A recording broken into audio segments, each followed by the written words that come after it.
নেত্রকোনার আটপাড়া উপজেলা স্বাস্থ্য কমপ্লেক্সের এক মেডিকেল অ্যাসিস্ট্যান্টের বিরুদ্ধে ভুল চিকিৎসা দেওয়ার অভিযোগ উঠেছে। অস্ত্রোপচারের পর চলাফেরার শক্তি হারিয়ে ফেলেন ওই রোগী। এ নিয়ে তদন্তও চলছে। উপজেলা স্বাস্থ্য কমপ্লেক্সটিতে বিনামূল্যের ঔষধ না পাওয়া সহ আছে নানা অব্যবস্থাপনার অভিযোগও। হাঁটুর ব্যথা নিয়ে গেল মার্চে আটপাড়া উপজেলা স্বাস্থ্য কমপ্লেক্সে যান বাসাটি গ্রামের বাসিন্দা আনোয়ার হোসেন। সেখানে তার পায়ে অস্ত্রোপচার করা হয়। এরপর সুস্থ হওয়া তো দূরের কথা, উল্টো হারিয়ে ফেলেন চলাফেরারই শক্তি। ভুক্তভোগীর অভিযোগ, হাসপাতালে যাওয়ার পর ইকবাল কোরাইশি নামে এক মেডিকেল অ্যাসিস্ট্যান্ট তার পায়ে অস্ত্রোপচার করেন। পরে আরও অসুস্থ হয়ে পড়ায় ময়মনসিংহ মেডিকেল ও পঙ্গু হাসপাতালে চিকিৎসা নেন। তবে এখনও স্বাভাবিকভাবে হাঁটাচলা করতে পারেন না আনোয়ার হোসেন।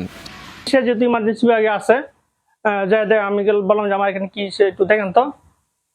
সে দেখলো যে এখানে পানি আসছে, পানি বের করতে হবে। সেইভাবে আমাকে কেটে সলতে করে দিচ্ছে আমার পায়ের মধ্যে। উনি যে ডাক্তার না আমরা তো জানি না। পরে ওনাকে বলছি যে আপনি বিদায় দেন, আমরা অন্য চিকিৎসা করাই, প্রাইভেট ডাক্তার দেখাবো। পরে বলছে যে এখানে যা চিকিৎসা হইতেছে আপনি অন্য কোথাও যাইলে এই চিকিৎসা সেই চিকিৎসা হবে। এ নিয়ে সিভিল সার্জনের কাছে লিখিত অভিযোগও করেছেন আনোয়ার হোসেন। মেডিকেল অ্যাসিস্ট্যান্ট ইকবালের বিরুদ্ধে রোগীদের কাছ থেকে নানা অজুহাতে টাকা আদায় সহ বিভিন্ন অভিযোগও করা হয়েছে। তবে সব অভিযোগ অস্বীকার করেছেন অভিযুক্ত ইকবাল। স্থানীয় কিছু ওষুধ কোম্পানি আছে এবং কিছু দোকানদার আছে, আমরা প্রায়শই তারা চাপ দেয় বিভিন্ন আজেবাজে কোম্পানি ওষুধ লেখার জন্য। তাদেরকে আমি সাপোর্ট দিই না। এই নিয়ে তারা আমার নামে একটা মিথ্যা হয়রানিমূলক একটা কমপ্লেন করছে।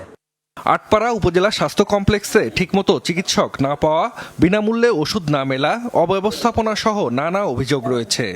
ভালো ডাক্তার নাই তো, আটপাড়া কোনো ভালো ডাক্তার নাই। বুঝলো, গর্ভবতী মহিলারা অনেক সময় দেখা যাচ্ছে সিজারের জন্য নেত্রকোনা না হয়তো ময়মনসিংহ নিয়ে যাইতে হয়। আল্ট্রা মেশিন আছে, আল্ট্রা ডাক্তার নাই, ওনারা আসলে ভালো হয়। এক্সরে চালু আছে, সার্জারি ডাক্তার হলে ভালো হয়। উপজেলা স্বাস্থ্য ও পরিবার পরিকল্পনা কর্মকর্তা বলছেন, চিকিৎসক সংকটের কারণে মানসম্মত সেবা থেকে বঞ্চিত হচ্ছেন রোগীরা। আর মেডিকেল অ্যাসিস্ট্যান্টের বিরুদ্ধে অভিযোগের তদন্ত চলায় বিষয়টি নিয়ে কথা বলেননি তিনি।